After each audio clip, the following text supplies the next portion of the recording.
అందరికీ నమస్కారం. కూటమి నిర్లక్ష్యం రాష్ట్రానికి భారీ నష్టం. ఈ విషయాన్ని తెలుసుకునే ముందు వీడియో మీరు కంప్లీట్గా చూడండి. అప్పుడే మీకు కంప్లీట్ ఇన్ఫర్మేషన్ ఏంటో అర్థమవుతుంది. అదేవిధంగా చాలామంది వీడియో చూస్తున్నారు కానీ సబ్స్క్రైబ్ చేసుకోవడం మాత్రం మర్చిపోతున్నారు. దయచేసి సబ్స్క్రైబ్ చేసుకోండి. సబ్స్క్రైబ్ చేసుకోవడం వల్ల నేను చేసిన ప్రతి ఒక్క అప్డేట్ మీరు ముందుగానే పొందగలుగుతారు. అదేవిధంగా చాలామంది లైక్ చేయండి. లైక్ చేయడం వల్ల ఈ ఇన్ఫర్మేషన్ మనం చాలామందికి రీచ్ చేసిన వాళ్ళు అవుతాం. ఇంకా లేట్ చేయకుండా వీడియోకి వెళ్ళిపోతాం. అయితే ఫ్రెండ్స్, సాక్షి ఛానల్లో ఏం రాసింది ఇప్పుడు చూద్దాం. కూటమి ప్రభుత్వం నిర్లక్ష్యం నగర ప్రజలకు ముంచేసింది. ప్రజలను అప్రమత్తం చేయని అధికారులు ఎలాంటి ముందస్తు అంశాలు లేకుండా బుడమేరు 11 గేట్లు ఎత్తివేశారు. అయితే బుడమేరు గేట్లు ఎత్తివేయడంతో కౌలూరు వద్ద బుడమేరు గేటు తెగిపోయింది.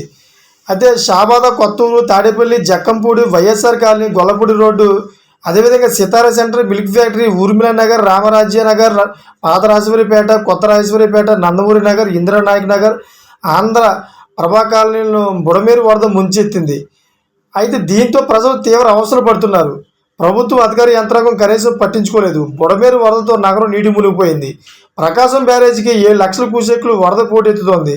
5 లక్షల క్యూసెక్లు దాటడంతో బుడమేరు నీరు కాలనీలో ప్రవహిస్తోంది. ప్రజలను కనీసం అప్రమత్తం చేయని ప్రభుత్వం అధికారులు ప్రజలను సురక్ష ప్రాంతాలను కూడా తరలించలేదు. ప్రకాశం బ్యారేజీకి భారీగా వరద వస్తున్నా కూడా అధికారులు అప్రమత్తం చేయలేదు. అయితే ఇది ఇలా ఉంటే బంగాళాఖాతంలో ఏర్పడిన వాయుగుండం కారణంగా ఏపీలో భారీ వర్షాలు కురుస్తున్నాయి. విజయవాడలో రికార్డు స్థాయిలో వర్షం కురిసింది. భారీ వర్షాల నేపథ్యంలో విజయవాడలో కృష్ణ ఉగ్రరూపం దాల్చింది. ఈ క్రమంలో సీఎం చంద్రబాబు నివాసానికి వరద ముప్పు పొంచి ఉంది. ఏపీలో ఎడతెరపలేని వర్షాలు కురుస్తున్నాయి. అయితే భారీ వర్షాల కారణంగా విజయవాడ జలదిగ్బంధమైంది. వరద నీటి కారణంగా విజయవాడలో కృష్ణమ్మ ఉగ్రరూపం దాల్చింది.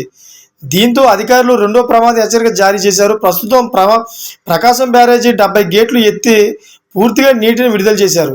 అయితే అవుట్ ఫ్లో 6,05,895 క్యూసెక్లుగా ఉంది.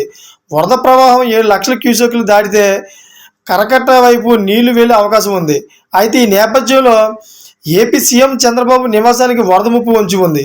కృష్ణానది కరకట్ట లోపల సీఎం చంద్రబాబు నివాసం ఉండడంతో వరద ఇంట్లోకి నీరు చేరే అవకాశం ఉంది. ఈ క్రమంలో అధికారుల్లో టెన్షన్ నెలకొంది. మరోవైపు ప్రకాశం బ్యారేజ్కు అనూహ్యంగా